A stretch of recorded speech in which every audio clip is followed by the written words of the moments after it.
The homophobic.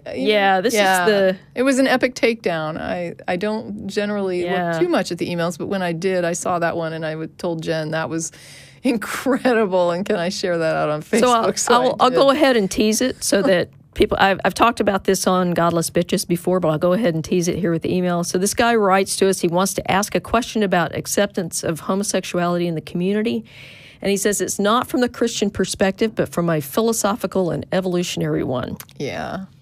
So his claim, or his email is, if we take the premise that we as mammals are biologically hardwired for our survival and the survival of our species, then would not having the instincts for reproduction or sexual encounters with members of the opposite sex be by definition a mental disorder? Basically, would it be a disorder, is what he's trying to say, to be inclined toward members of the same sex?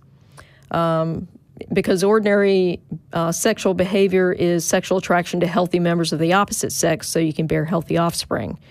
Would it not be more accurate to put it on par with anxiety, depression, schizophrenia, autism, etc.? Should these people be treated? I'm not talking pray the gay away type camps, but research into medications. I didn't even catch in the original time reading of this thing that term healthy. Mm-hmm. That's even weirder, right? So basically, if you're attracted to somebody who's paraplegic, there's something wrong with you. Yeah. I'm like, wow, that's even worse than what I thought in the original email. If your spouse is a carrier of, say, the cystic fibrosis gene and you reproduce with them and it turns out you're also a carrier, then there's something wrong with you because you could have unhealthy offspring. I think what he's saying, though, is that if you know, like if you have an awareness that the person has any sort, I mean, and that's like, that begs the question, or not begs, sorry, that raises the question of what would be like the level of unhealthy that should turn you off to the point that you would not partner with a person or else you're mentally ill. Yeah, and my guess is, my thing is that sometimes how sick do I have to be before I'm no longer attracted? And sometimes unhealthy conditions are not evident just from looking at someone. Yeah. You don't know. But he goes on to say, or should they not be treated because they are happy that way and they are not hurting anyone? If that's the case, then should we also not be treating the schizophrenics happily having conversations with themselves, or autistic people happily sitting in a corner playing with Legos? I'm not kidding you. He wrote this. This is his words. I would really like your opinion on homosexuality as a mental illness. Why it is, isn't, shouldn't be considered one, and what separates it from the conditions mentioned above. And I just want to say that if you have a condition that could, usually even what we would categorize as like things that could ultimately be a mental illness, right? Like you're talking about schizophrenia. Mm-hmm. If you hear voices but you navigate your life okay, you recognize these voices are a product of your schizophrenia. You're not believing them. Right. You understand to disregard them and you don't hear them all the time and they're not compelling you to try to hurt people or yourself and you just go about your business and you do fine. You probably can get away without being treated and being told that you're functional and that, there's not a problem until it starts to really impact your life in some negative way that you either is hurting you, hurting other people, and you're either aware or not aware and go in for self-treatment, or someone else reports it because they're afraid that you're, going to kill yourself or hurt yourself in some way. But frankly, you can hear voices and still not take antipsychotics and still be okay. Right. It's like I've known people like that as well. And you know what? If you are in that situation and you're navigating your life okay and you decline to take the medication, you are within your rights to do that. No one should be able to force you to take medication that you feel is not necessary. Yeah. And as far as autism, there are so many perspectives on that, right? Like I have tons of friends who are like, why would you even call it a disorder? This is different. Right. And obviously there are some, I guess, people on the spectrum who are less functional, more functional. It's right. Like, what are you going to do? Yeah, my thing is that, most of the people with the conditions he described seek some sort of intervention because the condition impairs some aspect of their life. So that's usually how they end up diagnosed, right? Is that they say something's weird here, something's not happening. That's not happening to other people. I mean, autism is not a mental illness. It is like a part of like neurodiversity kind of a thing. They're different. Yeah.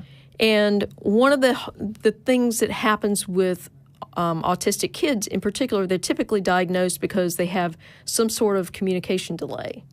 And so the intervention for them might be, some kind of therapy that allows them to communicate more effectively, or some other sort of thing that allows them to manage overwhelming stimuli.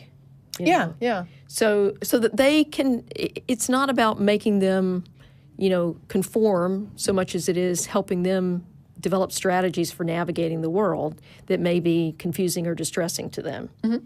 And so that was the point, that's the point of treatment. It's not to make people conform to whatever somebody else thinks is acceptable. Right, and I know people also who are advocates for people with disabilities who get very, very upset about the idea that it's sufficient to put them into treatments or to even subject them to surgeries because they don't conform to normal standards, and not necessarily because this is beneficial to the person. Right. And sometimes it's beneficial to the caregiver and not beneficial to the person. And I've seen some really gruesome examples where they will say, what would you think if someone did this to a person? And I think that would be horrible. And they're like, well, this is what's done to people with this particular disability. Right. And it's done because the caregiver has an easier time once this is done, and there is no medical benefit to the person. Mm-hmm. And it's like, okay, this is, now you're bordering, well, you're crossing boundaries of medicine that's actually helping people, and basically saying we don't care if this medical intervention is actually going to be helpful to the person who we're trying to help. It's just about making it more convenient for a caregiver. Right. It's like, wow, okay, this is dangerous territory. Yeah. So anyway, that's the tease. I'll put this up, including my response, and then his response, in which... Yeah, do it. He calls me a cunt because I wasn't entertaining of his bigotry. And this is the guy that complained you tone trolled. Or he tone trolled you. He complained with a tone trolling email, and I guess now has called you that. Okay. Yeah.